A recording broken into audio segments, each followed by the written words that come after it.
Hello everyone, कैसे हैं आप सब। आई होप आप सब अच्छे होंगे। फिर से काफ़ी लंबे समय बाद वाइट बोर्ड पे वीडियो बना रहा है बैंक जॉब इन्फॉर्मेशन के साथ। तो आज मैं बताने वाला हूँ कि एज के अकॉर्डिंग कौन सा बैंकिंग प्रोग्राम बेस्ट रहता है, कौन सी एकेडमी से बेस्ट रहेगा। ठीक है। और किस एज ड्यूरेशन तक आपको किस चीज़ की तैयारी करनी चाहिए। पब्लिक बैंक्स हो गए, पब्लिक सेक्टर हो गए या फिर प्राइवेट सेक्टर हो गए। ठीक है। तो आज हम बात करेंगे कि एज क्राइटेरिया वाइज कौन सा बैंकिंग प्रोग्राम बेस्ट है, किस में आप एलिजिबल होते हैं, क्या एलिजिबिलिटी क्राइटेरिया रहता है उनका, स्टार्टिंग पैकेज क्या रह सकता है। ठीक है। कौन सा बैंकिंग प्रोग्राम बेस्ट है अगर आपका एज क्राइटेरिया फुलफिल हो रहा है उस बीच में, तो कितना परसेंटेज चाहिए, किस ग्रेजुएशन बेस पे आपको लिया जाएगा। ठीक है। क्या बेनिफिट हैं बैंकिंग प्रोग्राम्स के। अभी आप सब जानते हैं कि मार्केट में अगर हम बात करें तो 4-5 तरीके के बैंकिंग प्रोग्राम और डिफरेंट डिफरेंट अकेडमीज़ कराते हैं।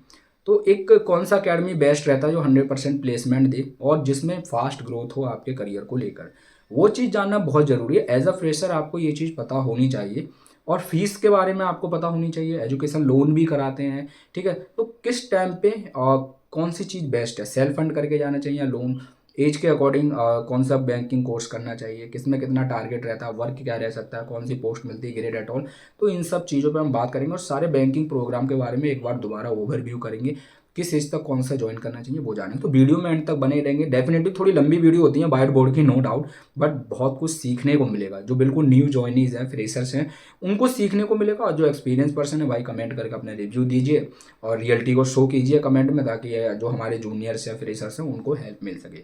तो वीडियो में एंड तक बने रहिए। स्टार्ट करते हैं। तो हम लोग बात कर रहे थे एज क्राइटेरिया के अकॉर्डिंग। ठीक है। कौन सा बैंकिंग प्रोग्राम बेस्ट है। ठीक है। और ज़्यादातर हम वैसे प्राइवेट बैंक की बात करते हैं, जो आप सब जानते हैं। ठीक है।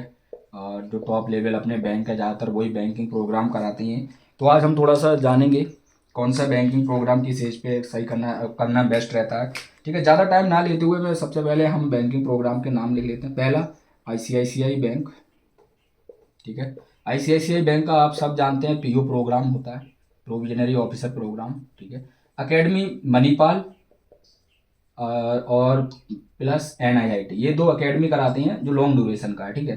ये दोनों अकेडमी कराती हैं। दूसरा आपका एचडीएफसी बैंक का होता है। हाँ। ठीक है। भाई इतनी बड़ी बैंक है तो प्रोग्राम तो होगा ही होगा। एचडीएफसी बैंक का आपका जो होता है वो है फ्यूचर बैंकर्स प्रोग्राम। ठीक है। Future bankers same academy same है। वहीं तीसरा आपका जो प्रोग्राम है वो होता है एक्सिस बैंक का। एक्सिस बैंक के काफ़ी सारे प्रोग्राम स्टार्ट हुए थे, बट अभी सबसे सक्सेसफुल जो है वो है यंग बैंकर्स प्रोग्राम। ठीक है। यंग बैंकर्स ज़्यादा सक्सेसफुल है। ठीक है। Young bankers. और आपका मणिपाल एकेडमी कराता है। मणिपाल का ही बेस्ट है अगर मैं आपको एक्चुअल में बताऊं। ठीक है। H D F C bank का फ्यूचर बैंक का प्रोग्राम वैसे सिर्फ मणिपाल कराता है। यहाँ पे एन आई आई टी को कंसीडर मत कीजिए, ये सिर्फ मणिपाल कराता है। ठीक है। और वहीं चौथा प्रोग्राम है कोटक महिंद्रा बैंक का, कोटा महिंद्रा बैंक का नेस जैन प्रोग्राम। ठीक है। नेस जैन बैंकर्स प्रोग्राम। ठीक है। नेस जैन बैंकर्स प्रोग्राम ये मणिपाल एकेडमी कराता है। ठीक है। अब ये प्रोग्राम टॉप लेवल के प्रोग्राम है। अब उसके साथ साथ एक पांचवा प्रोग्राम ऐड कर लीजिए H D F C bank का, जो कि रिसेंटली लॉन्च हुआ था। H D F C bank का आप सब जानते होंगे, एस बैंकर प्रोग्राम। ठीक है।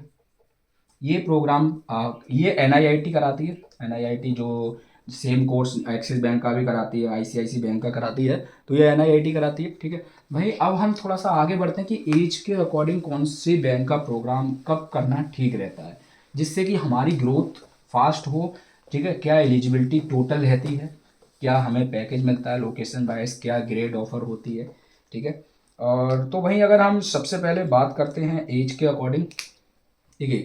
सबसे पहले अगर हम एज के अकॉर्डिंग बात करते हैं तो आईसीआईसी बैंक को ले लेते हैं। आईसीआईसी बैंक का प्रोग्राम ज़्यादा बेस्ट मानता हूँ। ठीक है। आईसीआईसी बैंक के लिए आपका लास्ट जो एज कर दिया है अब 25।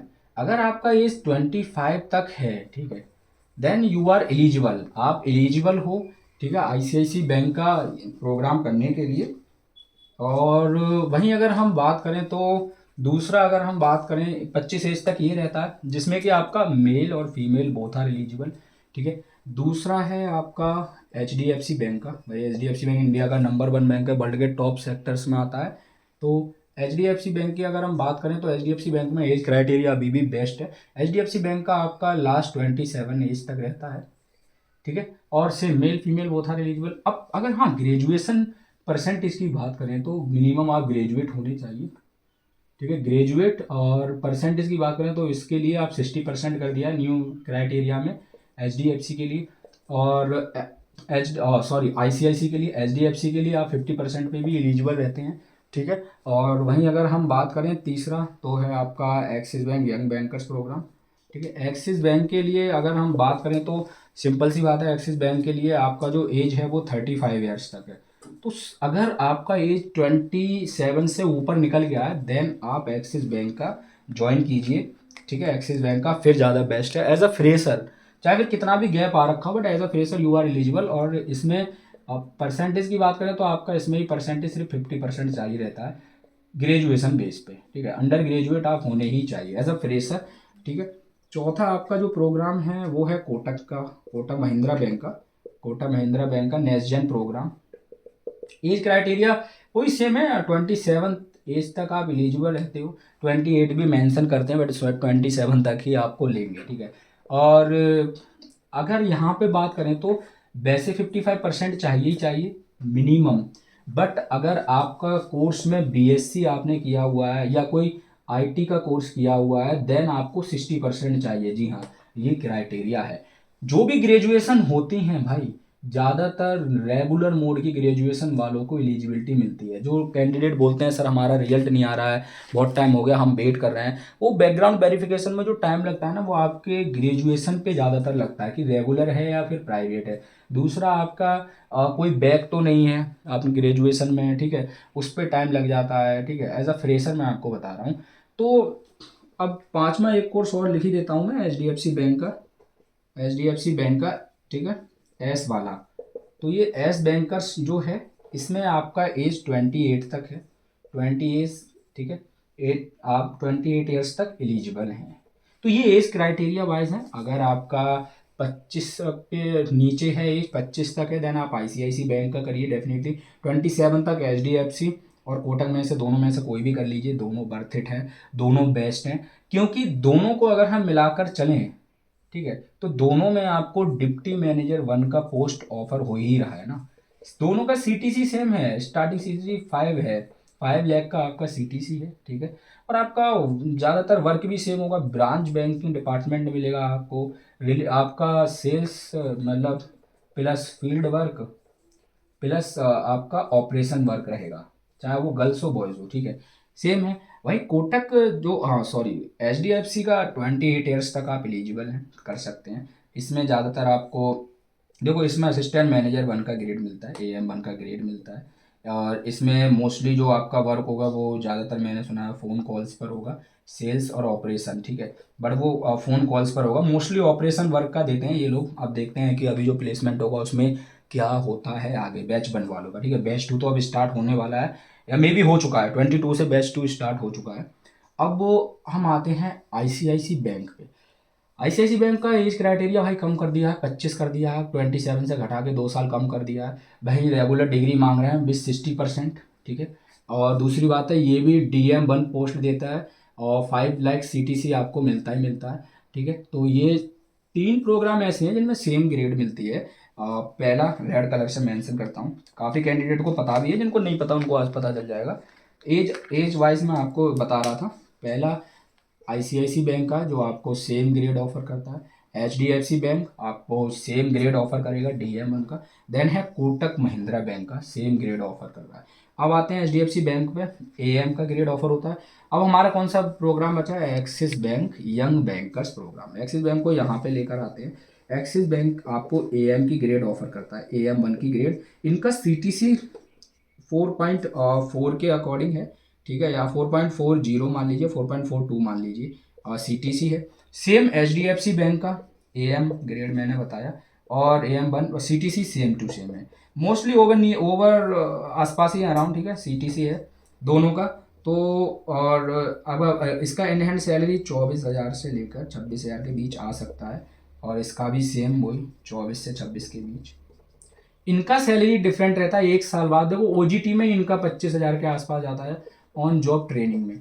देयर आफ्टर आपका जो मेन सैलरी है 32,000 के आसपास स्टार्ट होता है। ठीक है, अब ये तो रहा एज के अकॉर्डिंग आपका पूरा एज, पोस्ट ग्रेड। ठीक है, अब हम फीस वाइज भी एक बार बात कर लेते हैं, बजट वाइज एक बार बात कर लेते हैं। जानना बहुत ज़रूरी है एज अ फ्रेशर। ठीक है, कि सेल्फ फंड करके जाएं या फिर लोन लेकर जाना बेस्ट रहता है। एज के अकॉर्डिंग तो अगर आपका एज क्राइटेरिया कहाँ पे, अब आप खुद को रख कर देखिएगा। 25 से नीचे है तो आईसीआईसी बैंक का कीजिए। और एक चीज़ और ऐड करना चाहूँगा, ठीक है, अभी तो मैं एज का बता रहा हूँ, 20 के आसपास है तो 2 प्रोग्राम के लिए एलिजिबल है, बेसिकली 3 प्रोग्राम के लिए। पहला है HDFC future bankers program, Kotak next gen program, फिर HDFC एस बैंकर प्रोग्राम। ये 28 ईयर्स तक से जो नीचे हैं वो कैंडिडेट एलिजिबल है। अब 28 ईयर्स से आप अबव हो गए फिर तो आपको Axis bank young bankers program के थ्रू ही आना पड़ेगा। मिनिमम ग्रेजुएट आप होने चाहिए, अंडर ग्रेजुएशन इम्पोर्टेंट है। ठीक है, रेगुलर मोड में ज़्यादातर लेते हैं और मिनिमम परसेंटेज 50% से ऊपर ही होना चाहिए। 50% पे HDFC के लिए और 50% पे आप एक्सिस के लिए एलिजिबल है। उसके बाद 55% चाहिए एस बैंक कोटक के लिए, और वहीं 55% के आसपास आपका HDFC एस बैंकर प्रोग्राम में चाहिए। इसमें शायद 50% है। ठीक है, और रह गया फिर ये ICICI ने तो बिल्कुल ही चेंज कर दिया है, 60% कर दिया है सब कुछ मिला के। कोटक में थोड़ा सा ये है 60% IT वालों के लिए, BSc वालों के लिए, बीटेक हो गया इनके लिए मांगते हैं, बाकी 55% पे एलिजिबल। हाँ, ये आप सिनेरियो समझ गए ना। वीडियो को दोबारा देख लीजिए, नहीं समझ आ रहा फिर आप समझ जाएंगे ये एज के अकॉर्डिंग बात हो रही है जिसपे पोस्ट ग्रेड वगैरह सैलरी मिलता है। ठीक है, अब हम आगे बढ़ते हैं। अब हम जानेंगे बजट वाइज प्रोग्राम के बारे में थोड़ा सा। ठीक है, उसको पे एक बार नज़र डाल लेते हैं, बजट वाइज कौन सा सही रहता है। ये सब आप जान लेंगे, इनकी आप इन्फॉर्मेशन नॉलेज ले लेते हैं तो आपके लिए इजी हो जाता है कि भाई कौन सा प्रोग्राम सही है मेरी एज के अकॉर्डिंग, मेरे बजट के अकॉर्डिंग। देखिए, अगर हम बात करें बजट वाइज, पहला है HDFC का, HDFC बैंक का एस बैंकर प्रोग्राम सबसे बेस्ट है। इसका फीस जो है आपका वो 1,70,000 के आसपास जा रहा है। ठीक है, जिसमें आपका एजुकेशन लोन भी होता है। वहीं अगर आपका बजट है तो बाकी जो प्रोग्राम रह गए मणिपाल के जितने भी प्रोग्राम हैं आप जहाँ तक देखेंगे 2,70,000 के आसपास फीस रहता है। तो अगर आप अंडर बजट में जाना चाहते हैं तो HDFC का NIIT वाला करिए। अकेडमी की देखो बहुत वैल्यू होती है। NIIT से अगर आप करते हैं तो आपका फीस कम लगता है। अगर आप जाएँ मणिपाल से, चाहे वो HDFC का हो, फिर ICICI हो, या फिर एक्सिस हो, या आपका कोटक बैंक हो, प्रोग्राम यही बेस्ट है। इससे ऊपर जो भी प्रोग्राम हो रहे हैं ना वो बर्थ इट नहीं है। जो आप समझते हैं ना, कुछ कैंडिडेट बहुत क्वायरीज करते हैं, सर इंश्योरेंस का कोर्स कैसा है, सिक्योरिटीज़ का कोर्स कैसा है, भाई आप डायरेक्ट भी लग सकते हो उनमें। आपको ये देखना है कि मुझे DM1 पोस्ट कहाँ मिल रही है। प्रमोशन तो भाई आपकी ग्रेड पर होते हैं ना, और आपकी ग्रेड क्या है, DM1 है। अब DM1 पे आप लग रहे हो तो आफ्टर 2 ईयर्स आप क्या बनते हो भाई, DM2। अब DM2 आप बनोगे तो डेफिनेटली हर साल तो आपका 8 से 15% के बीच में सैलरी इंक्रीज हो रहा है ना। ठीक है, जब आपको ग्रेड चेंज होती है तो भाई 20 से 30% के बीच में हाइक मिलता है। ठीक है, तो आप DM1 से जब DM2 बनेंगे तो आपकी ग्रोथ है 2 साल में। अब अगर आपका बजट कम है और तो आपको कोई दिक्कत नहीं है, आप यहाँ पे AM बन जाते हैं, असिस्टेंट मैनेजर, तो 2 साल बाद आप DM1 बनते हैं। ठीक है, तो यहाँ पे आपका जो 8 से 15% तो अप्रैल में ईयरली होता है, बाकी ग्रेड पे वही 20 से 30% पहुंचता है। ठीक है, प्रमोशन होकर। तो ये फर्क रहता है आपका। हमेशा जो ग्रोथ होगा वो आपकी ग्रेड के और आपके सैलरी पैकेज पे होता है। ग्रेड इंपॉर्टेंट है, ग्रेड के अकॉर्डिंग ही सैलरी पैकेज डिसाइड होता है। और एक लोकेशन बहुत मैटर करती है सैलरी पैकेज के लिए। बट यहाँ पे 5 लाख फिक्स CTC है मणिपाल के थ्रू, इसका फिक्स CTC है NIIT के थ्रू। ये चीज़ अब आप थोड़ा सा रिमाइंड कर लीजिए। ठीक है भाई, ये फीस में अगर आप 2 लाख से ऊपर बजट में जा रहे हो ना, 2.5 लाख से ऊपर, तो मणिपाल से जाइए, हाई ग्रोथ मिलेगी। हाँ, इसमें सिर्फ एक्सिस बैंक में आपको AM1 ग्रेड मिलता है, बाकी सब में आपका DM1 है। ठीक है, NIIT से आप जा रहे हैं तो NIIT से HDFC एस में आपका AM1 है। बाकी NIIT आपका और भी प्रोग्राम कराता है, एक्सिस का, ICICI बैंक का, उसमें DM1 है। बट मैं बोलूँगा जो बड़े DM1 लेवल के प्रोग्राम आप करना चाहते हैं तो मणिपाल में जाइए। अगर AM लेवल का प्रोग्राम आप करना चाहते हैं ऑपरेशन रिलेटेड तो भैया NIIT में चले जाइए। ठीक है, दोनों का एलिजिबिलिटी सेम है। ठीक है। एजुकेशन, अब देखिए एक मैंने बहुत इंपॉर्टेंट बात कही थी आपसे, हम बात थोड़ा सा ये सिनेरियो जानेंगे, ठीक है। एक तो होता है सेल्फ फंड, जो आप सब जानते हैं, ठीक है, सेल्फ फंड। एक होता है ईएल, एजुकेशन लोन। अब सेल्फ फंड करके आप जा रहे हैं तो दो हो सकता है, दो इंस्टॉलमेंट आपकी बन जाए, ठीक है। दो इंस्टॉलमेंट में हो सकता है कि आप पहले तो सीट के लिए 50,000 दे रहे हैं, देयर आफ्टर रिमेनिंग दो इंस्टॉलमेंट में आपने पूरा फीस पे कर दिया, 2,70,80,000 जो भी बनना था, ठीक है, 70-80 जो भी बनना है, ठीक है, लाख वो आपने पे कर दिया। अब इसमें एक आपकी हेडेक खत्म हो जाती है कि आपको ना आगे फीस पे नहीं करनी है, ना कोई लोन देना है। आप फील फ्री होकर ईएमआई का जो बर्डन ना होता है, ईएमआई का बर्डन ना होकर आप आराम से काम करेंगे, सरवाइव करेंगे। एक होता है कि यार अपना हमें करियर बनाना है, मैं भाई फाइनेंशियली बहुत वीक हूँ, या मैं घर से अच्छा नहीं हूँ, या मैं घर से लेना नहीं चाहता, खुद से कुछ करना चाहता हूँ। सबसे पहले लोन कराने से पहले ना आपको बैंक के बारे में जान लेना चाहिए। बैंक आज के टाइम पे A to Z बैंक आपको सेल्स कराएंगे ही कराएंगे। प्रेशर आएगा, प्रेशर तो आएगा ही आएगा, उसके साथ साथ आपका जॉब टारगेट बेस्ड होता है डियर, चाहे गर्ल्स हो बॉयज हो, सबको सेल्स करना रहेगा, ठीक है। जो फाइनेंशियल प्रोडक्ट होते हैं उनको सेल्स करना है, ठीक है। अब एजुकेशन लोन से अगर आप जाते हैं, सपोज कीजिए आपने चलिए 50,000 आपने सीट बुक कर लिया, बाकी आप जो रिमेनिंग अमाउंट अमाउंट बचा आपका, जैसे 2,10,000 मान लीजिए, या 2 लाख का आपने लोन करा लिया।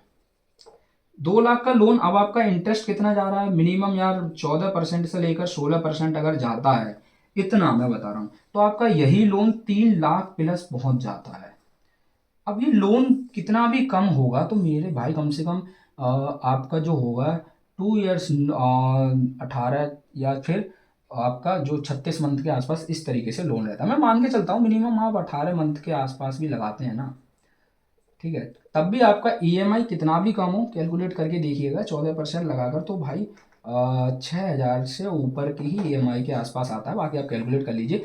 अब मंथली तो आपको देखो टेंशन क्या रहेगा ईएमआई का, एजुकेशन लोन वालों के लिए मैं बता रहा हूँ भाई। भाई ये नहीं कह रहा कि एजुकेशन लोन गलत है, आप लेकर नहीं कर सकते, आप कर सकते हैं, यू आर एलिजिबल, ठीक है, फील फ्री है आप अपने रिस्क पे बिल्कुल करिएगा, ठीक है। वहीं अब आपको जैसे मैंने आपको बताया, अब ईएमआई का क्या सीन रहता है मैं आपको बताता हूँ। सपोज कीजिए कि आपने चलिए 6 मंथ बहुत अच्छे से गुजार लिए, बहुत हैप्पीनेस, सैलरी आ गई, ठीक है, बाकी आगे का बहुत ज़्यादा टारगेट आ रहा है, प्रेशर बहुत आ रहा है, सुनने को मिल रही है, परेशान हैं आप इस बीच ना रिजाइन भी नहीं दे सकते। अगर आप रिजाइन भी देते हैं ना डियर, पहली बार तो दे नहीं सकते, और अगर आपने दे भी दिया तो आपको ईएमआई तो पे करनी ही पड़ेगी। अगर आप ईएमआई पे नहीं करते हैं तो आपका सबसे पहले तो सिविल डाउन होता है, ठीक है। सिविल खराब हुआ तो भैया जॉब के चांस खत्म हो जाते हैं, और फिर फ्यूचर में कभी आप लोन भी नहीं ले पाएंगे। ये चीज ध्यान रखना, सिविल पे इफेक्ट ना पड़े। New candidate always remember, right. Civil तो खराब होगा ही होगा, उसके साथ बैंक से नोटिस आ जाता है कि भाई लोन पे करिए वरना आप पे केस फाइल कर दिया जाएगा, लीगल नोटिस आ जाएगा आपके पास। तो ये रहता है ईएमआई का सीन कि आप चाह कर भी इतने मंथ, जो भी अगर 18 मंथ का ईएमआई चल रहा है तो रिजाइन नहीं दे सकते, आपको पूरा लोन पे करना, तब तक आपको काम करना पड़ेगा। तो सेल्फ फंड ज़्यादा बेस्ट है, अगर सेल्फ फंड के लिए पैसे लुटा सकते हैं तो one of the best according to me. EMI को मैं बेस्ट इसलिए नहीं मानता क्योंकि जहाँ 2,80,000 है वहाँ आप 1 लाख रुपए ज़्यादा देकर आ रहे हो, ठीक है। तो ये चीज़ रहती है। बाकी according to me all program is best, क्योंकि हमारे इंडिया के टॉप बैंक्स, आप किसी भी बैंक का प्रोग्राम करते हैं, same policies, everything is same. HDFC bank में भी सेल्स रहेगा, ठीक है, कोटक महिंद्रा बैंक में सेल्स रहेगा, एक्सिस बैंक में सेल्स रहेगा, ICICI में भी सेल्स रहेगा। बिना सेल्स के कोई भी बैंक इतना नेट प्रॉफिट नहीं कमाता है। ईयरली जो आप देखते हैं बैंक हमेशा सेल्स से ही कमाता है, तो सेल्स करना पड़ेगा, ऑपरेशन वर्क भी रहेगा। अब कुछ कैंडिडेट पूछते हैं सर ऑपरेशन वर्क के लिए हम कब एलिजिबल होते हैं, so after 2 years most minimum, ठीक है, मिनिमम आप 2+ ईयर्स के बाद आप चेंज कर पाते हैं ऑपरेशन में, ऑप्स में, ठीक है। तो ये रहता है ऑपरेशन का। मार्कर अब मेरे खत्म हो गए, वीडियो भी अब एंड ही कर रहा हूँ मैं डियर्स। तो ऑप्स में जाने के लिए भाई मैं मानता हूँ 2 ईयर्स का एक्सपीरियंस मिनिमम चाहिए।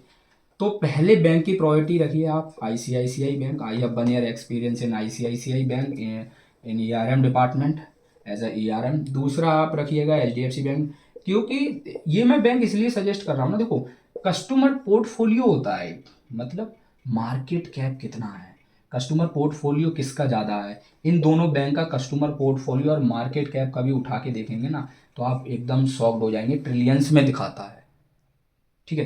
तो ये मार्केट कैप। अब उसके बाद तीसरा हमें ज्वाइन करना चाहिए कोटक महिंद्रा बैंक।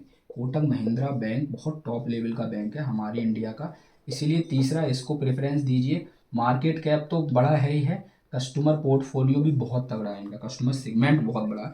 चौथे नंबर पे कहीं मौका नहीं मिल रहा है, एज भी ज़्यादा हो गई, तो भैया axis bank young bankers programme one of the best. अब कुछ कैंडिडेट पाँचवें नंबर पे HDFC एस को रखिए, क्योंकि नया प्रोग्राम है ना। HDFC बैंक का एस बैंकर प्रोग्राम नया है, तो अभी तक बैच वन का रिव्यू नहीं आया, बट ऑपरेशन जॉब देंगे। लेकिन HDFC में जब आप जाते हो तो भैया सेल्स करना ही करना होता, कितना भी ऑपरेशन चले जाओ, क्योंकि जो रिपोर्टिंग अथॉरिटी होंगे वो आपको सेल्स के लिए बोलेंगे, दूसरा ऑप्शन नहीं है। सिंपल। तो ये रहा ओवरऑल ओवरव्यू आपके सामने। बाकी कुछ क्वायरीज है कमेंट में पूछ लीजिए, वीडियो ज़्यादा लंबी करने से कैंडिडेट बोर हो जाते हैं, नीचे कमेंट करके वही सेम चीज़ पूछते हैं जो मैंने वीडियो में क्वायरी सॉल्व की है। तो भैया वीडियो पूरी देखेंगे तभी आपको समझ आएगा, चीज़ें सीख पाएंगे और आगे बढ़ पाएंगे। बाकी मेरी दुआ है ऊपर वाले से आप सब तरक्की करें। कुछ क्वायरीज है तो इंस्टाग्राम ID दी रहती है, लिंक्डइन ID दी रहती है, और टेलीग्राम व्हाट्सएप चैनल जरूर ज्वाइन कीजिए। मैं इसलिए बोल रहा हूँ क्योंकि पर डे मैं बहुत सारी वैकेंसी शेयर करता हूँ जो IT से लेकर BFSI, MFI, NBFC और अदर सेक्टर्स की होती हैं। तो कोई आपके नियरेस्ट वॉकिंग इंटरव्यू हुआ या फिर आपको जॉब चाहिए तो आप अप्लाई तो कर सकते हैं ना। तो लिंक मेंशन है व्हाट्सएप चैनल के, टेलीग्राम के, ज़्यादा से ज़्यादा ज्वाइन करेंगे, अपने दोस्तों को शेयर करेंगे तो उनको वैकेंसीज़ के बारे में पता चलता रहेगा। ठीक है, क्योंकि मैं वैकेंसीज़ का भी अपडेट करता हूँ। बाकी ये मैंने बता दिया एज के अकॉर्डिंग कौन सा है। और हाँ, जाते जाते जो मैं आपको एक्चुअल में तब बताना चाह रहा था, वो मैं बताना चाह रहा था कि अगर आपका एज 18 से लेकर 27 के बीच है तो हमेशा साइड से प्रिपरेशन कभी भी करें तो पब्लिक सेक्टर की ज़रूर करना। ठीक है, पब्लिक सेक्टर जैसे गवर्नमेंट बैंक्स की आप तैयारी करें, IBPS की करें। ठीक है, क्यों करें? देखिए, प्राइवेट आगे चल के सैलरी बहुत देगा, लेकिन गवर्नमेंट सेक्टर हमेशा आपको जॉब सिक्योरिटी देते हैं। जॉब सिक्योरिटी जो है गवर्नमेंट सेक्टर में है, प्राइवेट सेक्टर में सैलरी अच्छी हो जाएगी आगे चल के, बस there is no job security in private sector की। वो कभी भी आपको फायर, टर्मिनेट, ठीक है, अपने कुछ ना कुछ कर भी सकते हैं। ठीक है, PIP या फिर ठीक है आपको PIP हो गया, या फिर एक होता है RMG, इन सब में डाल सकते हैं। तो ऑलवेज रिमेंबर कि इतना एज से 18 से तैयारी कीजिए 27 साल तक। लेकिन हाँ, लेकिन अगर आपका 25 साल तक IBPS या फिर कोई भी गवर्नमेंट एग्ज़ाम ना निकले तब आप प्राइवेट सेक्टर में ज़रूर मूव ऑन कीजिए। प्राइवेट सेक्टर में काम करने के साथ साथ साइड से प्रिपरेशन जारी रखिए। ठीक है, ये मैं आपको पर्सनली हिंट दे रहा हूँ कि इतने एज पे गवर्नमेंट अगर आप चले भी जाते हैं तो एटलीस्ट आपकी जॉब सिक्योर हो जाती है फ्यूचर के लिए, और उसके साथ साथ आपका अपना फ्यूचर करियर सब सिक्योर हो जाता है, और आपके बच्चों का भी हो जाएगा। ठीक है, तो ये चीज़ें बेस्ट है। बाकी कोई क्वारीज है पूछ लीजिए, फील फ्री होके। Thank you, all the best.